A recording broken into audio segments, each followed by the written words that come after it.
Last time we did this, you told me that there were better books on writing out there. You said, "Get out of here, Stephen King," and "Be gone, Anne Lamott," and "Take that, Jessica Brody."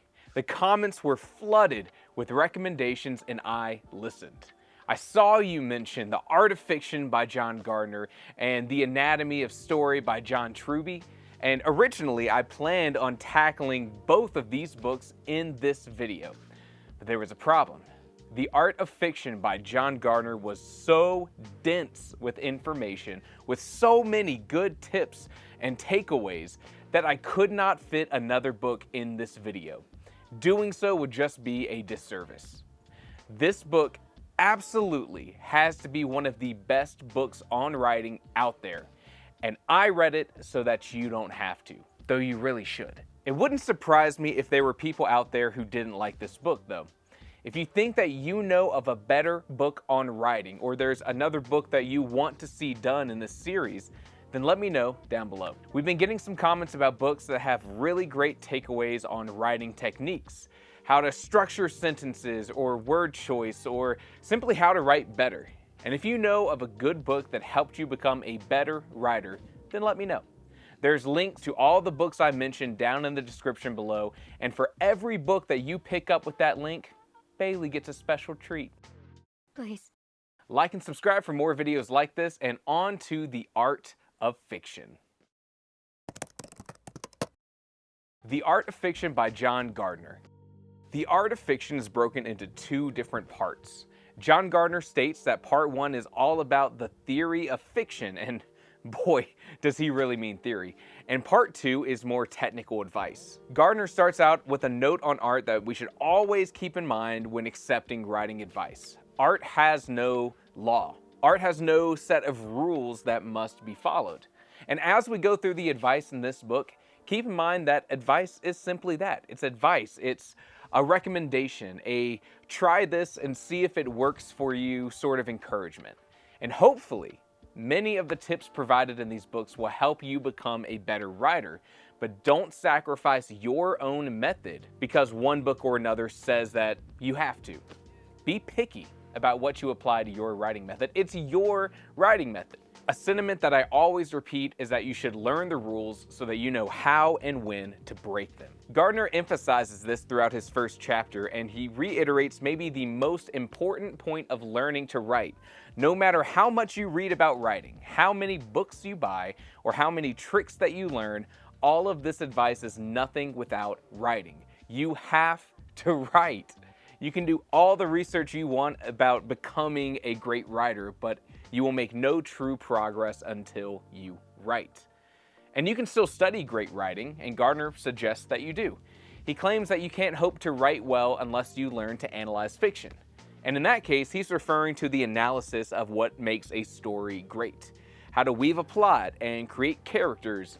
In our last video, Stephen King said that you have to read a lot in order to be a great writer, and we had some seriously great discussion in the comments for what that meant. Gardner suggests that you need to experience and study great stories to understand how to put one together. And Stephen King agrees, saying that you need to read to be exposed to stories so that you can experience what works as a reader and what doesn't work as a reader. The basis of a story being great comes down to what that story is about.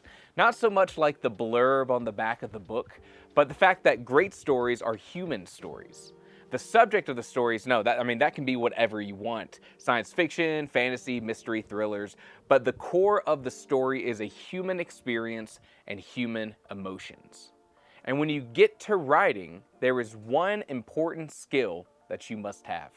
Yeah, of course, you need to be a great storyteller and you need to have a story to tell, but at the core of all writing is the ability to bring fiction to life through detail. Gardner goes on to give several examples of detailed writing, and you can purchase this book and you can read through the examples and his analysis of them, but I encourage you to find examples within the books that inspire you. The books that Gardner thinks is great may not be what you consider to be great. He points at Shakespeare and Faulkner and Tolstoy, all great writers, but you may not want to write like they do. Let's talk for a second about reading with intention. This isn't coming from Gardner, this is coming from me, Carson Long, Writing Theory. How you doing? Reading with intention is the idea that as you read a book that you want to read, you do more than just experience the story. I'm reading through a Game of Thrones right now. Yes, for the first time. And I can tell you that I'm enjoying the story, but I'm also focused on the way that George R.R. Martin writes. I'm noticing the intentional word choice that he uses as a scene amplifies intention. Check this video out. I'm noticing how he presents his story through multiple characters, and I'm focusing on why certain perspectives are used when telling a scene where there are multiple of these perspective characters in the scene.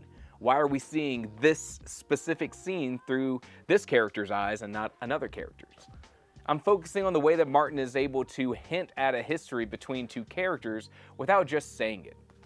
All of that is reading with intention. I'm still able to enjoy the story, but I'm also analyzing the techniques used by the author. It may be in terms of how they craft the story or how they structure a sentence. And I encourage you to read your favorite authors and learn from them, not just passages in a writing advice book. If you want to write science fiction, read your favorite science fiction writers and see how they present their stories. You may not want to write like Tolstoy or Steinbeck. You may want to write like Brandon Sanderson or Stephen King. And what better way to study than to read through their books with intention? When you're ready to write, how do you know what to write? Where do you start? Age-old wisdom would say, write what you know. If you're a big fan of romantasy, write romantasy. If you're a big fan of murder mysteries, then write a murder mystery. Gardner has, in the past, given the same advice, but times have changed, and Gardner no longer considers that to be the ideal way to start. Instead, he focuses on beginning smaller. Do not start by writing an entire story. Instead, start by writing a smaller piece of work that could turn into something larger. We talked about this in the last video following some advice by Anne Lamott. I personally do not recommend that your first work should be a book. I think you should start by writing something like a novella that lets you practice all of the core components of a book in a lower word count. Gardner has a slightly different perspective. That smaller piece of work that Gardner suggests could be as small as an exercise in writing description. However, you should be writing all of these smaller pieces of work with the possibility that it could grow into something larger. Either way, you need to start putting words on the page if you want to become a better writer. Characters play a large part in how readers connect with our story. In some opinions, the creation and the representation of characters within your story is the most important aspect of your story. So does that mean that you should develop your characters before you develop your plot, or your theme, or your setting? Not necessarily. As Gardner notes, characters are a product of their setting and experiences. They all work together. When you're planning a story, all three aspects must be considered alongside each other. But you have to start somewhere, right? Okay, well, let's hold on here. I have a confession to make. I've really been liking this book. And clearly I have a lot to say. Look at the timestamp of this video. But after this section on characters and the aesthetic of fiction, Gardner starts to lose me. He explores this idea of metafiction and aesthetic necessity, and then we start getting into textbook territory. You know, when you're reading the words along and you're nodding and you're like, hey, that's a really good point. And then when someone asks you what that passage means, you're completely at a loss. That definitely happens in this book. But hey, then we're back to the plot. And Gardner says we should start planning a story with plot. Now, your moment of inspiration to write a story doesn't necessarily have to begin with plot. You could be inspired to write by an incredibly interesting character or a really cool setting. But that spark of inspiration, after that comes, you then need to focus on the plot. And developing a plot comes in three methods. You're either retelling a story, you're working backwards from a big climactic moment, or you're moving forward from an inciting incident. And yet, so far, Gardner hasn't spoken on an important factor like theme, something that many people consider to be the heart of a story. And he agrees, yes, theme is important. It's important to note here that Gardner, like King, speaks about addressing the theme of the story after planning or drafting the story is done. The story itself comes first. And then we're on to part 2, writing technique. A part of the writing process that we did not cover in our previous video. Gardner starts out with something that could be treated almost like the golden rule of writing. A reader should never be distracted from the image or the scene. Now, a distraction could come in the form of a few different things. Poor spelling or poor grammar is a clear cause of confusion for a reader. Unexpected word choice or sentence structure could also cause that sort of distraction. There's a sci-fi series that I've been loving, incredibly popular on the booktube sphere, and it suffers majorly from this. There are moments where the writer puts together a sentence in a way that simply just doesn't connect with me. They write a sentence and it's only a handful of times per book, but that sentence has an emphasis on a word that I wouldn't really emphasize naturally reading it. And it makes me have to read the sentence multiple times before I finally understand what the author is saying. And this sounds crazy. I mean, it's especially crazy because there are likely thousands of sentences in each book that I read, and the author must be crystal clear in every instance. Talk about high standards. Gardner goes on to mention the most common mistake that amateur writers make. Now pay attention. This includes passive voice, infinite verbs, lack of sentence variety, lack of focus, needless explanations, and a couple other things. Now me, as a technical writer by trade, I feel especially passionate about passive voice, and I could do a whole video on that topic alone. But I don't really know if anyone would care. So let me know if you want something like that, and we'll keep it short and sweet if we do it. Here's examples of Gardner's amateur mistakes and how to fix them. So real fast, keep action current. Avoid passive voice by having things happen in front of the reader. It's not he had opened the door and saw the thief, it's he opened the door and saw the thief. It's not a knife had been thrown at him by the thief, it's the thief threw a knife at him. Keep action happening to the subject in real time. Don't start sentences with ing verbs. It's not looking away with a tear in her eye, she replied. It's she looked away to hide the tears and replied. Change your sentence structures. Learn to write in an interesting way that keeps people engaged. Remember this graphic. It's an all-time great for a reason. Be aware of rhythm. Speaking of rhythm, here's one that I don't know if I agree with. The metrical rhythm of words that you write and accidental rhyming. Gardner starts marking words in this book based on their meter, their syllables, their duration, and more. And here's where I'm going to just stop him, right? And I'm going to give you the simple tip that can avoid all of this. Just read your work out loud. The single best thing that you can do to avoid writing that seems out of place is to just read it out loud.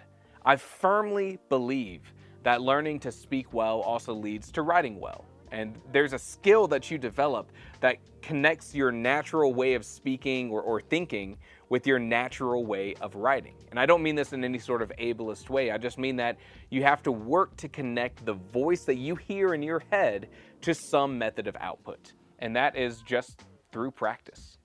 All of this stuff that Gardner is bringing up on accidental rhyming and meter and rhythm is something that you can catch, identify, and fix by just speaking it out loud. If it sounds weird to you, it'll sound weird to your reader.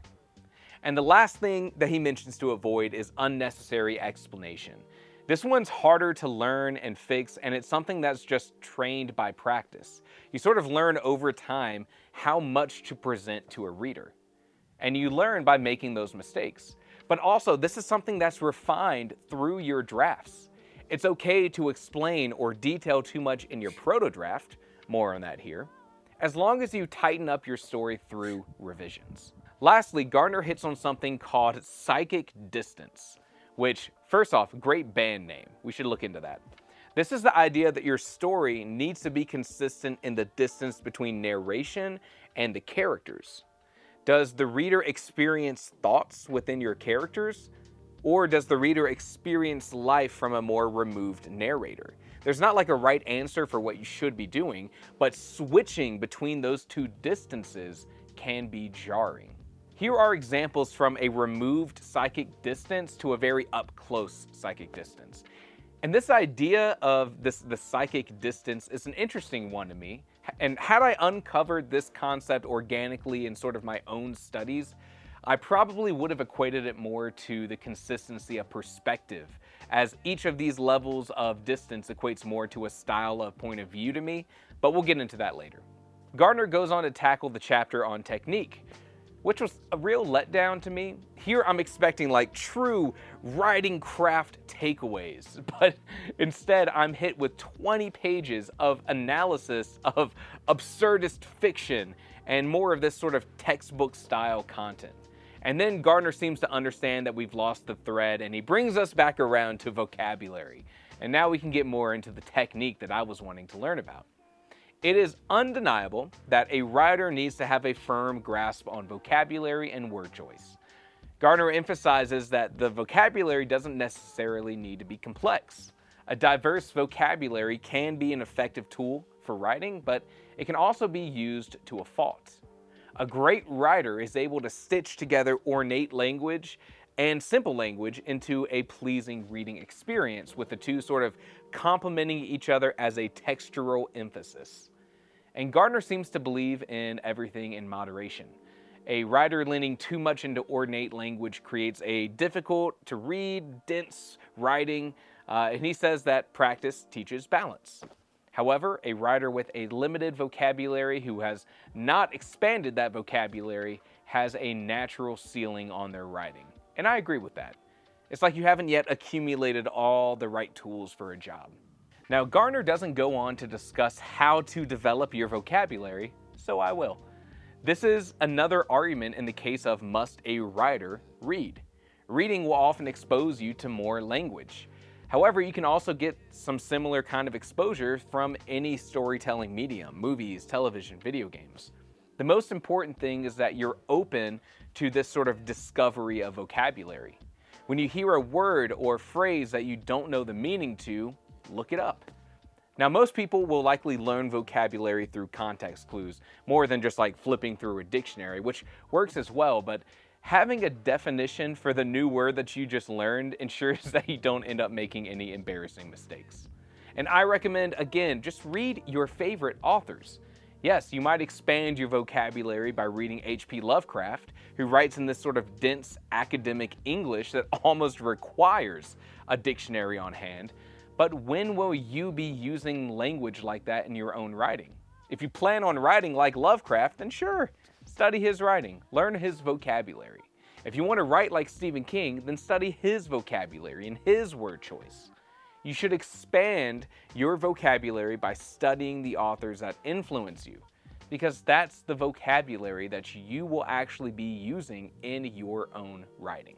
The entire chapter on sentences that follows vocabulary seems to just emphasize the importance of combining different styles. The vocabulary chapter was all about ornate language versus simple language, and this chapter is all about short sentence length versus long sentence length. Simply put, mix it up to keep things interesting. And then we get to point of view. Now, this is a topic that has come up in the comments of my videos as a subject that you want explored more. And it's an interesting one for sure, especially because I agree with Gardner. You can basically get away with anything as long as you do it well. Gardner says that many non-writers claim that first person is the most natural point of view. And this is especially because it allows the writer to write the way that they talk. However, he notes that third person is more historically common in stories. Third person suffers from limits, he says, and something is wrong with fiction if third person becomes the standard like it is in America. Bold statement, I think. It seems his main arguments against third person subjective specifically comes from the distance between the narrator and the reader, and the fact that the third person subjective uses a more removed distance. And I don't know if I agree with this, but go off, King. Gardner pushes on, going through perspectives that I've never even heard of. We get third person subjective, like above. where a third-person point of view allows us to experience one character's thoughts while also being somewhat removed from them and being more open to the world around them. Third-person objective restricts us from seeing inside anyone's head unless they speak it out loud. We are a complete observer. There's also authorial omniscient, which I think I've always considered it to be third-person omniscient. Correct me if I'm wrong. And this is our perspective where our narration dips into the thoughts and the minds of all characters. We see everything. He also throws out something called essayist omniscient, which shares this all-knowing aspect with authorial omniscient, but it injects more personality into the narration. And this seems like Pulitzer Prize territory to me. You can tell a story as a character in the story, I think. And this was a cool concept to me, and one where examples helped me better understand that I've been exposed to this concept plenty of times. Now, Gardner wraps up point of view and he moves on to suspense and tension. And honestly, I was not expecting this topic to be covered here, as Gardner has well established that a lot of what he analyzes and studies is classical literature. Lots of references to Homer and Tolstoy and Dostoevsky. Okay. Lots of references to Homer and Tolstoy and Dostoevsky. But his brief insights into tension make a good point. When exploring tense moments in your stories, it's not so much the actions that cause the tension, but a combination of the reader experiencing the actions and the reader understanding what the consequences could be. And this was definitely an actionable takeaway for me. Not only is it tense to see a character making a big decision, it's tense if we know what the ramifications could be. The book ends with a bunch of exercises and questions for discussion. And that's it. I have to say this book was awesome. I mean, compared to books like Anne Lamott's Bird by Bird or Stephen King's On Writing, this book felt just so much more comprehensive, which is why I took a whole video just to go over. If you want to push yourself to be a better writer, then this is a book that you need to have on your shelf. There's lots in terms of academic tangents, but I think it's often good to challenge yourself with those higher concepts. Some of them totally missed me, but some of them really landed. Jump down in the comments and let me know your thoughts on these tips. Were there any that really stood out to you? Are there any that you just flat out disagree with? I'm always replying to things in the comments, so just let me know what you think. And again, if you have any book recommendations, I would love to hear them. There's no better advertisement than word of mouth. I hope you all enjoyed this video, and as always, thank you for watching.